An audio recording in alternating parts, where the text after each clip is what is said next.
ఒకానొక సమయంలో ఒక బ్రాహ్మణ దంపతులు ఉండేవారు. వారి కుమారుడు పుట్టగానే మరణించాడు.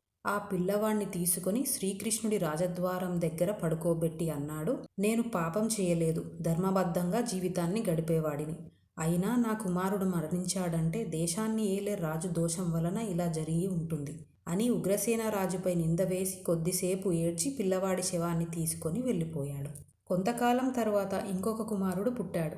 ఆ పిల్లవాడు చనిపోయాడు.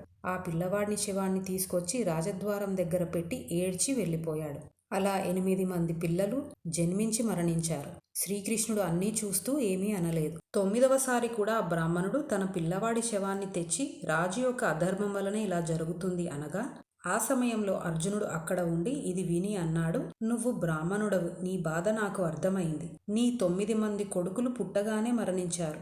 నువ్వు వచ్చి ఇలా ఏడుస్తుంటే నిన్ను పట్టించుకున్న వాళ్ళు లేరు. నిన్ను ఓదార్చి నీకు పుత్రశోకం లేకుండా చేసేవాళ్ళు ఈ నగరంలో లేరా? బ్రాహ్మణుడు అన్నాడు, మాకు ఇక్కడ కృష్ణుడు, బలరాముడు, ఉగ్రసేనరాజు, ప్రద్యుమ్నుడు, అనిరుద్ధుడు ఇలా ఎందరో ఉన్నారు. కానీ ఎవరూ రక్షించలేదు. నువ్వు ఎవరు మాటలు చెబుతున్నావు? అర్జునుడు అన్నాడు, ఎవరు గాంధీవం పట్టుకుని 2 చేతులతో బాణాలు వేసి శత్రువులని చెండాడుతాడో అలాంటి సవ్యసాచి అయిన అర్జునుడని. నేను ఇక్కడే ఉండి నీ కుమారుడి ప్రాణాలు పోకుండా కాపాడుతాను. ఒకవేళ నేను కాపాడలేకపోతే అగ్ని ప్రవేశం చేస్తాను. కొంతకాలానికి ఆ బ్రాహ్మణుడి భార్య గర్భం దాల్చింది. ప్రసవ సమయానికి అర్జునుడికి కబురు పెట్టారు. అర్జునుడు స్నానం చేసి ఒక ప్రదేశంలో నిలబడి ఆ బ్రాహ్మణుడి భార్య ఉన్న ఇంటి చుట్టూ మంత్రించి బాణాలతో కప్పేశాడు. ఇప్పుడు మృత్యుదేవత ఎక్కడి నుంచి వస్తుందో చూస్తా అని రక్షణ కవచం ఏర్పాటు చేశాడు. కొద్దిసేపటికి పిల్లవాడి ఏడుపు వినబడింది. వెంటనే పిల్లవాడు చనిపోయాడు అని ఏడుపు వినబడుతుంది. అర్జునుడు ఆశ్చర్యపోయి లోపలికి వెళ్ళాడు. పిల్లవాడు మాయమయ్యాడు. ఈసారి శరీరం కూడా లేదు. అర్జునుడు తన యోగశక్తితో యమలోకం వెళ్ళి యమధర్మరాజుతో అన్నాడు, ఇప్పుడు మీరు తెచ్చిన బ్రాహ్మణ కుమారుడు కావాలి, ఇవ్వండి. యమధర్మరాజు అన్నారు, నేను తీసుకురాలేదు. అసలు ఆ పిల్లవాడే కాదు, ఆ బ్రాహ్మణుడి 9 మంది పిల్లల్ని తేలేదు. అర్జునుడు అక్కడి నుంచి అన్ని లోకాలు తిరిగాడు. ఎక్కడా లేరు. తిరిగి భూలోకం వచ్చాడు. బ్రాహ్మణుడు శ్రీకృష్ణుడి మందిరం దగ్గర ఉన్నాడు. ఆ బ్రాహ్మణుడు అన్నాడు, ఇతను అర్జునుడట, గాంధీవమట, అక్షయ బాణ తూనీరాలట, మంత్రాలతో బాణాలు, నా కొడుకుని రక్షిస్తా అన్నాడు.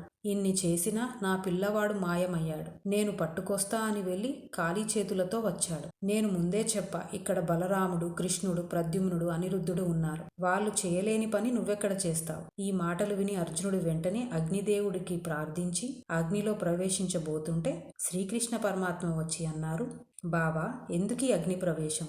అర్జునుడు అన్నాడు, బావా, నా మాట నిలబెట్టుకోలేదు, అందుకని ఇలా అగ్నిలో ప్రవేశిస్తున్నా. శ్రీకృష్ణుడు అన్నారు, అంత పని ఎందుకు చేస్తావు? నాతో రా, నేను చూపిస్తా పిల్లలెక్కడున్నారు అని శ్రీకృష్ణుడి రథంలో బయలుదేరారు. వాళ్ళు 7 సముద్రాలు దాటి మేరుపర్వతం దాటి వెళుతూ అంతా చీకటి. ఆ సమయంలో గుర్రాలు ఎటుపోవాలో తెలియక ఆగిపోయాయి. అర్జునుడు భయపడి, బావా, ఏమిటి చీకటి అన్నాడు. శ్రీకృష్ణుడు అన్నారు, బావా, నువ్వు భయపడకు అని తన సుదర్శన చక్రం వదిలారు.